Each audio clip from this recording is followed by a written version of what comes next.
What's going on, everyone? Anthony Drew Gary here, host of The How To Show, where we talk about optimizing life, money, and happiness one how-to at a time.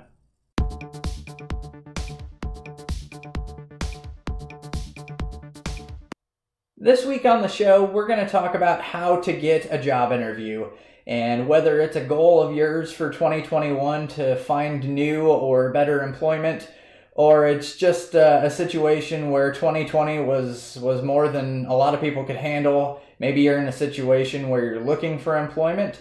I want to share a little bit of my story from how I got my first real opportunity in the working world, and how I did that in such a way that it made the opportunities in hunting for a job seem a little more personable. And before I go too deep into this rabbit hole, in case anybody that I work with right now is listening, I am very happy with my job. I am not currently interviewing, but I just want to share the types of topics and tactics that may be of benefit to somebody who is in the position that they are looking for a new job. So I think in order to do this best, we need to spend a little bit of time talking about the way job hunting has traditionally been, and maybe some ways that we can improve it. So for the last 10, maybe 20 years or so, basically you had two options if you wanted to get a job. You either had to apply for a job, or you had to know someone who was looking to hire in such a way that you could get yourself in the door as a connection of somebody's. And so those were the two basic options, applying or knowing someone. So when we break that down a little further, if you apply for a job, the process, starting with the advent of the internet, became a little cumbersome. And basically, you would apply on an online portal. You and 500,000 other people would be looking at job postings, seeing what might be of interest to you, deciding that you could be a fit for that company. And then of those 500,000 people that were looking for that job, 350,000 of them applied just like you did.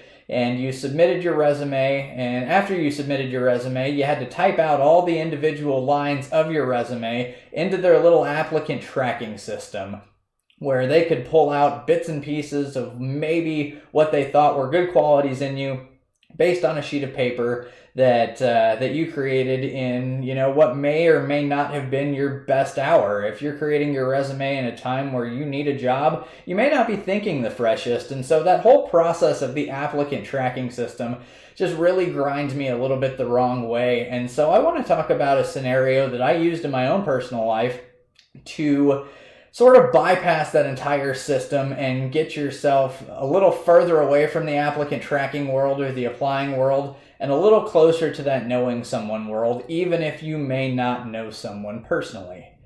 So we're going to go in the Wayback Machine. It was sometime in 2012, and I was researching companies that were in my area or in my field of expertise, trying to learn what I wanted to be when I grew up. Because I had a hunch that it wasn't quite what I did for my undergraduate education, but I think it could have been in some way in a tangent or adjacent to that profession. And so I did a bunch of research with these sorts of companies in mind. I identified a handful of them, and I used the power of LinkedIn to introduce myself to folks. And basically what you want to do in this scenario is pitch the idea that you want to learn more about the company that someone works for, and quite frankly, ask them if you can buy them a cup of coffee and interview them about their experiences with the company. If they like what they're doing, what they're doing that excites them, how they get along with their team, and just generally get to know someone and get in the head of someone who is already working for that company. And the real benefit to doing this is that you meet someone on the inside who can give you an inside scoop into what it might look like to work for that company. And there's a chance that when you do this, you may end up being told no right away, that this person's not interested in meeting with you. You may get ghosted. You may never hear back from somebody. But inevitably, I feel like there's enough good karma circulating around in the world that someone is going to take you up on this. And I recommend you may want to do this 2, 3, 4 times with different companies so that you can start to get an idea of what types of opportunities are out there and what people think about them. And this is basically the real life version of Glassdoor. You can get people's opinions on Glassdoor, but if you actually get to talk somebody and build relationships, you're going to get a lot better insight. You're going to get things that wouldn't be shared on Glassdoor. And you can get a generalized sense of whether this is a company that I would be interested in working for based on the experience of those who are already there. And so I did this in my own life. I talked to somebody who was with a company. We actually met for lunch at a barbecue place downtown, and just got to know him, got to know what he was doing, learn a little bit more about an industry that frankly I had no idea really existed or used the type of skills that I had in a different sort of way. And so it was fascinating to me to be able to make that connection. And so at the end of our discussion, I flat out asked him, how does one get hired to this company?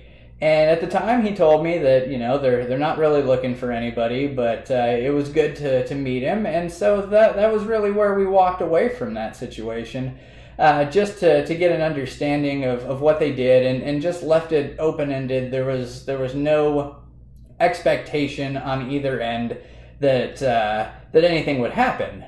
However, a handful of months passed, and that company is finding themselves in a hiring position.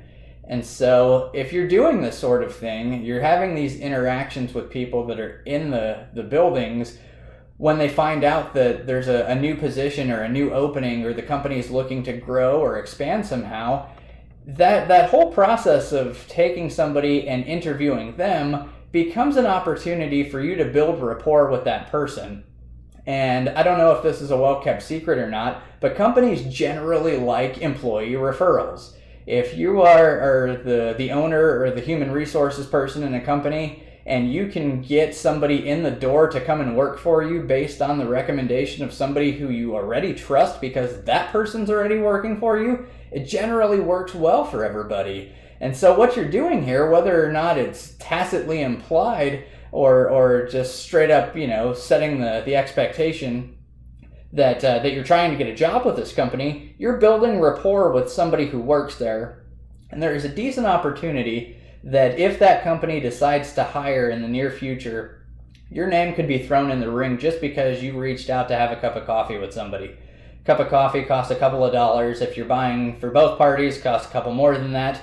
But this general process could be the opportunity for you to get yourself a position that you may not otherwise have had an opportunity to even be considered for. I know in my instance, the company that I ended up joining because of this sort of process is a company with thousands of employees. And they interviewed tens and hundreds of people every day, every week. And so what we're really doing here is getting yourself in a position so that you're not relying on that applicant tracking system, and you're relying on that because you knew someone.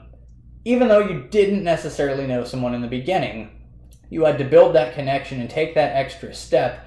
But the idea behind it is the same. The majority of all job postings are filled before they ever make it to that online portal where you can search for jobs. And so if you're listening to this and you think that you're going to be in a position where you want to do some job hunting in 2021, I recommend you make yourself a LinkedIn presence, make sure that you look good professionally in that space, and start reaching out to people who you think might be of interest to you. And I will make a disclaimer that results may not be typical, and depending on your industry, this may not be as commonplace or as appropriate. So take all that with a grain of salt and use good judgment as to whether this idea makes sense or not. But if you think that this could be of benefit to you, I challenge you to try it. It'll cost you maybe $5 in a cup of coffee for somebody else. And if nothing else, you get to meet somebody who is in an industry that you're interested in. And life is long. You never know. You may be working for that person sometime in the future. You may be working with them. You may even be in a position to hire that person one day. So you just want to make sure that you're building relationships based on mutual interests and mutual respect for the fact that you have something in common by having interest in that company that they're working for. All right, so that might be the longest rant I've ever done in one take without any cuts in How To Show history. I feel good about that. The entire reason that we started this is to get myself a little bit more comfortable with public speaking, and so hopefully that's coming across.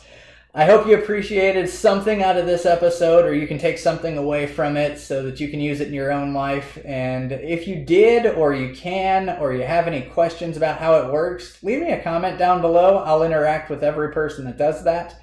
And if you have any ideas for future videos or future topics for the show, leave a comment for that as well. If you got any value from the show, hit the like button so that YouTube knows to show this video to somebody else who may be interested in it. And if you want to be the first to know about new content each and every Wednesday, hit the subscribe button and the little notification bell so that you can be the first to know about those things.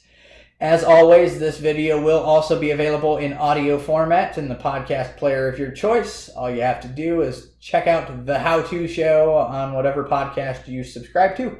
And go ahead and subscribe to the show there, just in case you're not catching the videos here. Same content, both places, all Anthony Drew Gary, all the time. Until next week, this is Anthony Drew Gary, host of The How To Show, signing off.